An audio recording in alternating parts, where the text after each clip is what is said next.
என்னன்னு கேட்டா அம்மா ரொம்ப கோபமா இருந்தாங்க. யார் மேல?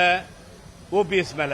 ஓபிஎஸ் தூரமா இருக்கப்ப நான், ஏன்னா மிகவும் நல்லவர், ஆனால் வல்லவர் இல்லை. அதுதான் பிரச்சனை. அவரால் எதிர்த்து போராட முடியல. வெளியில வந்ததால தான் இந்த இரட்டை இலை வழக்கில் என்னால் வெற்றி பெற முடிந்தது. நாங்கள் சேர்ந்து வெற்றி பெற்றோம். அது அவருக்கே புரியுது. அதனால தான் கொஞ்சம் ஒதுங்கி இந்த அமைதியெல்லாம் நம்மகிட்ட ஆகாது அப்படின்னு சொல்லி வேகமா இறங்கணும். இப்ப உதயகுமார் என்ன ஆரம்பிக்கிறாரு? அவர் பாத்தீங்கன்னா குலசாமி, அந்த சாமி, இந்த சாமின்னாரு அம்மாவை. அதுக்காக ஒரு மண்டபம்லாம் போய் கட்டினார் உதயகுமார். உதயகுமார் நல்ல நண்பர், நான் அன்பா கேட்கிறேன். ஒரு பெரிய பொய்ய புரட்சி தலைவி அம்மா கிட்ட நல்ல உறவுல இல்ல, கோபமா இருந்தாரு ஓபிஎஸ் அண்ணன், அம்மா கோபமா இருந்தாங்க அப்படின்னு ஒரு குற்றச்சாட்டை முன்வைக்கிறார். 2001 அவர் அமைச்சராகும் பொழுது ஓபிஎஸ் அம்மா மருத்துவமனைக்கு சென்ற பின்னாலும் தொடர்ந்து பொறுப்பு முதலமைச்சராக இருந்தவர். அவர் ஒரு நாள் அவரை அம்மா அவர்கள் தூரத்திலே வைக்கவில்லை, அமைச்சரவையிலிருந்து விடுவிக்கவில்லை, அவர் மேல் எந்தவித குற்றச்சாட்டும் இல்லை. அதேபோல அவருடைய பதவியையும் அம்மா எந்த காலத்திலும் பறிக்கவே இல்லை. அம்மாட்ட கோபத்துக்கு ஆளாகி பதவி இழந்தவங்க தான் அதிமுக 99% இருக்கணும். அதை தப்பிச்ச ஒரு ஆள் அப்படின்னா அது ஓபிஎஸ் அண்ணனா தான் இருக்கணும். ஆகவே நேர்மாறா கருத்துக்களை சொல்றாரு. இவர் 5 மாசத்துல இவருடைய பதவி போச்சு. 2011 வந்தாரு.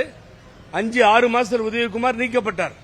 ஏகப்பட்ட மின் விளக்க போட்டு மின் தடைக்கு எதிராக இதெல்லாம் பண்ணாருன்னு சொல்லி உடனே எடுத்துட்டாங்க. இப்படிப்பட்ட ஒரு சூழ்நிலை.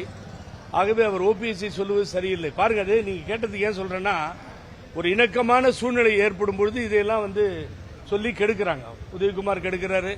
அதுக்கு பின்னாடி அங்க ஒருத்தர் இருக்காருல, நம்ம எனது அன்பு நண்பர் புறாத்தலையின் ஜெயக்குமார், அவர் சென்னையில் அங்கிருந்து ஓபிஎஸ் கொசுன்றாரு. கொசு ரொம்ப டேஞ்சரானது இல்லையா? மலேரியா எங்கிருந்து வருது? கொசுல தான் இருந்து வருது. டெங்கு எங்கிருந்து வருது? கொசுல இருந்து வருது. ஓபிஎஸ் சில கொசு கடிக்க ஆரம்பிச்சா தாங்க மாட்டார் அவர். இப்ப நாங்கெல்லாம் இல்லாத தைரியத்தில் பேசிட்டு இருக்காரு அவர்.